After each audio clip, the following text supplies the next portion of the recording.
Meu povo de Deus, meu povo amado, bem-vindos à mesa.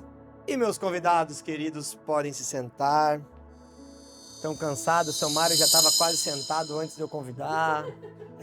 Não é fácil não, irmão. Tudo bem, pastora? Pedrão, bebidinha gelada, tudo no esquema. Pedrão ainda vai viajar, né, Pedrão? Tá doido. Pastora, tudo certo? Pastor Valdir? Nai? Meu povo de Deus, estamos aqui na continuação da série A Mesa do Testemunho. Não sei se você assistiu as mensagens anteriores. Eu acredito que seja interessante, que seja importante. Creio que as palavras podem falar ao vosso coração. Então, volta nos vídeos anteriores e assista. Eu tenho certeza que de alguma forma irá edificar a sua vida.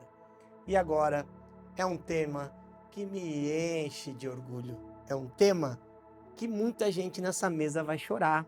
E você em casa também. Porque eu vou falar e o tema é a mulher sábia. É algo que eu posso também falar com muita propriedade. Porque eu sou casado com uma mulher sábia. Mas a gente vai um pouquinho para frente falar disso. E o versículo que vem ao meu coração, eu acho que é um versículo universal para todos. Quando falamos de mulher sábia. Vou ler para você, então, Provérbios 14, 1. A mulher sábia edifica o lar, mas a insensata o destrói com as próprias mãos. E não tem como eu ler esse versículo e não direcionar todos os meus pensamentos à minha esposa, que está sentada ao meu lado. Eu teria, talvez, ficar aqui horas e horas para contar todas as vezes que ela foi sábia. Mas eu vou lembrar de uma história, de um testemunho. Eu, como todos conhecem a minha história, sabe, eu nasci com câncer. E uma das coisas que eu carreguei por muitos e muitos anos foi uma coisa chamada hepatite C. Uma doença até ontem sem cura. Uma doença que hoje existem tratamentos que aumentam muito as curas. Ele não é 100%, mas ele é extremamente com resultado positivo. E essa hepatite eu peguei na época de hospital. Então eu não sei mensurar a data, mas foi mais ou menos 1984, 85, quando eu fiz muitas transfusões de sangue. E naquela época, na transfusão de sangue, na doação de sangue, não tinha o controle da hepatite C. Eu acho que foi em 1992, entre 91, 92 e 93, que eles começaram a colocar a hepatite C como um exame obrigatório na doação. Eu não sei. E hoje, a hepatite C hoje, eu acho que ela já está erradicada. Não existe mais novos casos de hepatite C, né? Mas existe uma dificuldade muito grande de quem teve hepatite C, que é uma doença que ela destrói o seu fígado. O fígado, mesmo sendo um órgão que ele regenera, a hepatite C cria machucados, cicatrizes que não se regeneram. Então, o resultado disso é algo bem ruim. E eu sempre tive isso e não sabia. Eu descobri a hepatite C num exame de rotina com o meu pai lá em São Paulo, que eu fazia um check-up no Hospital de São Paulo e já tinha feito vários. Só que, especificamente uma vez, uma moça que era inclusive residente, nem médica ainda, nos chamou para uma consulta após e ela achou algumas variações minhas de fígado e tal, muito complexa, que os outros médicos sempre vinculavam a uma questão do meu rim, que eu tenho só um rim e tudo mais. E ela pediu para a gente ir mais a fundo, então eu descobri que eu tinha hepatite C. Fiz vários exames, a hepatite C teoricamente estava num grau de aceleração baixo pelos anos todos que eu tinha. Só que em meio à pandemia, eu após ter pego Covid, fui ao hospital fazer alguns check-ups, o meu médico disse, você precisa tratar da hepatite, porque senão com 50 anos eu terei que fazer uma transfusão de fígado em você. Minha esposa estava junto quando ele falou isso. E aí eu tentei durante a pandemia comprar esses remédios, porque para começar esse tratamento. Só que todos os laboratórios que a gente ligava fora do Brasil, eles não estavam fabricando esse remédio. Eles estavam focados na pandemia. Quando passou a pandemia, eu tive no médico novamente por uma questão, e ele falou, e aí? E o tratamento? Vamos fazer agora? Falei, vamos fazer. Então eu montei uma equipe médica e comecei o meu tratamento. Aqui em Joinville mesmo. E aí, resumindo a ópera, eu comecei em outubro de 2022, o tratamento.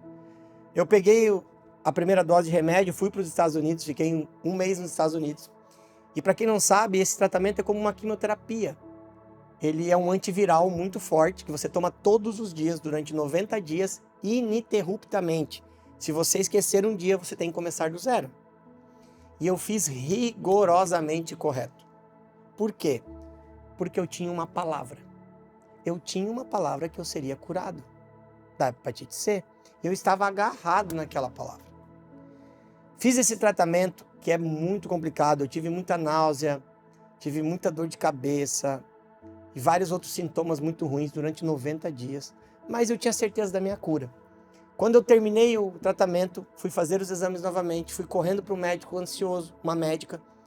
Quando ela abre os exames, ela olha para mim e fala assim, Thiago, não fique triste, mas não teve resultado positivo. Você continua com hepatite C. Existem vários tratamentos diferentes. A gente usou um tipo de antiviral. Pode ser que a tua hepatite a gente precise usar outros tipos. Então, não desanime. Daqui 3 a 4 meses, a gente refaz os exames para entender a carga viral, para entender o tipo de vírus mais a fundo, e a gente inicia um novo tratamento. Esse prazo era necessário, que eles chamam de desmamar, né? De sair do sangue o remédio. Eu não vou negar que aquilo ali acabou comigo. Eu saí dali muito triste. Eu saí dali falando, mas eu tenho uma palavra. Se eu tenho uma palavra, como é que eu não me curei? Fiz tudo certo. Eu fiz todo o tratamento correto. Eu cuidei da alimentação, exercício. Não ingeri isso, não ingeri aquilo. Passei por todas as fases, sofri por todas as fases. Por que Deus está fazendo isso comigo? Quantas vezes você, às vezes, não fez essa mesma pergunta? Por que não dá certo? E aí, certo dia Deus fala assim para mim. Estava orando, e na madrugada Deus fala, você conhece a história de Lázaro? Eu conheço. Você sabia que Lázaro era amigo de Jesus? Eu falei, sabia. E você sabia que Lázaro não foi curado por Jesus? Jesus o ressuscitou. E aquilo entrou no meu coração como se é com 2 tratamentos. Deus quer fazer diferente. Ele quer mostrar um milagre para mim não desistir. Tipo, não desista que eu vou fazer um milagre. Ele queria saber se eu iria desistir. E eu falei, não. E aquilo encheu a minha alma. E a minha esposa sempre esteve muito tranquila. Desde o dia que eu falei para ela que não tinha dado certo o tratamento, ela falou, não se preocupa. Vai dar certo. Você vai ser curado. Você tem uma palavra. Ela tinha uma fé que me remete a um texto que eu gostaria de ler, que é um texto em Hebreus 11:1. A fé mostra a realidade daquilo que esperamos. Ela nos dá convicção de coisas que não vemos. A fé é a certeza do final em meio ao processo. Então eu esperei aqueles meses, eu tinha uma viagem marcada para Israel, eu cancelei essa viagem. E quando foi fevereiro de 2023, deu o prazo e eu tinha que fazer os exames. Eu por muitas vezes fui fazer os exames, mas alguma coisa me tirava do laboratório. Foram 3 ou 4 vezes. Alguém me ligava, tinha um compromisso, muita gente. Até que um dia, minha esposa, eu lembro, ela tinha ido para a igreja. Falei, hoje eu vou fazer. E fui lá e fiz os exames. Só que eu esqueci do resultado. E aí, certo dia, eu estava em casa, sentado à mesa do café, minha esposa estava no canto da mesa, fazendo a sua unha, quando recebo uma mensagem do WhatsApp da secretária da médica, falando, e aí, Thiago, você não fez os exames ainda? Manda o resultado para a gente poder pegar os remédios. Falei, meu Deus, esqueci. Não, peraí, eu vou entrar no aplicativo dos exames. E já vou pegar. E minha esposa está calada no canto da mesa. Ela vira para mim e fala assim, você ainda não pegou esses resultados? Lembra disso?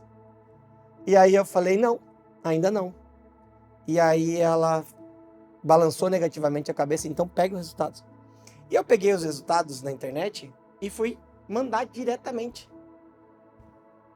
E aí ela me perguntou, você não vai olhar? Eu falei, não vou mandar, eu tenho que mandar para a moça. Ela falou, mas olha. E Deus no meu coração falou, você não vai olhar o resultado? E quando eu abri o resultado dos exames, veio como negativo. Eu estava curado da hepatite C, sem qualquer tipo de tratamento durante aquele período. No momento que eu estava desmamando, eu fui curado. No momento que eu estava me preparando para um novo tratamento, eu fui curado da hepatite C. E aí eu entro em um estado de emoção, começo a chorar. E minha esposa, sem eu responder, ela já começa a chorar. Ela já entende o que acontece. E aí ela diz para mim, eu já sabia.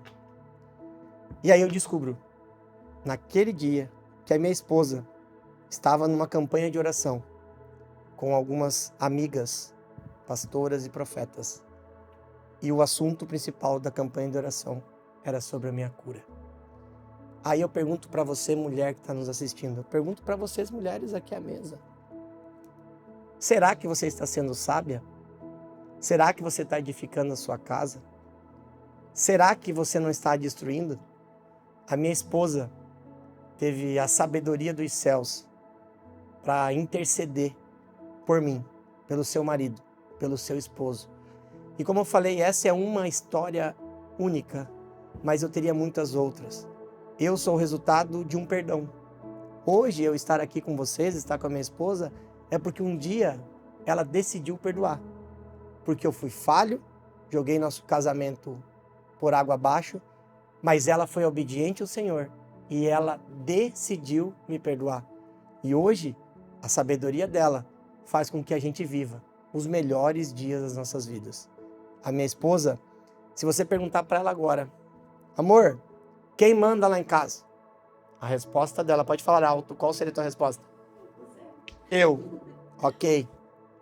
Só que a sabedoria dela faz com que as minhas respostas finais sempre é aquilo que ela quer. Então, ela me deixa na impressão de que eu mando, mas no final eu faço tudo o que ela quer. Então, mulher, em vez de ficar discutindo, em vez de ficar criando expectativa no seu marido, seja sábia. Leia esse versículo todos os dias quando você acordar, porque às vezes a sua casa está destruída, às vezes o seu casamento está indo por água abaixo, porque você está esquecendo de ser sábia. Você está destruindo a sua casa com as suas próprias mãos. Não espere o seu marido se transformar. Eu tenho uma história de uma funcionária minha que queria que eu levasse o marido dela para um retiro. Falei, não vou levar, porque ele vai se transformar. E aí você vai se separar dele, porque você quer um marido novo, continuando com os costumes velhos. Então, fica uma dica, mulher. Seja sábia. Se transforme primeiro para receber a bênção. Edifique a sua casa. Não coloque a expectativa, se ele mudar, eu faço. Ninguém dá o que não recebe. Então, eu queria que nós pensássemos nesse assunto. E queria agradecer a minha esposa por ser quem ela é, por deixar eu fazer parte da sua vida e, acima de tudo, por ter me perdoado. Por isso, mulheres, aqui tem um exemplo. A minha esposa. Seja sábia, perdoe, faça com que sua casa prospere com a sua sabedoria e não seja destruída com as suas próprias mãos. Não desanime, não desista, independente da situação que se encontre agora. O que vai dar o resultado final é o que você vai fazer a partir de agora. Viva amanhã fazendo o certo hoje. Seja sábia, Deus é contigo.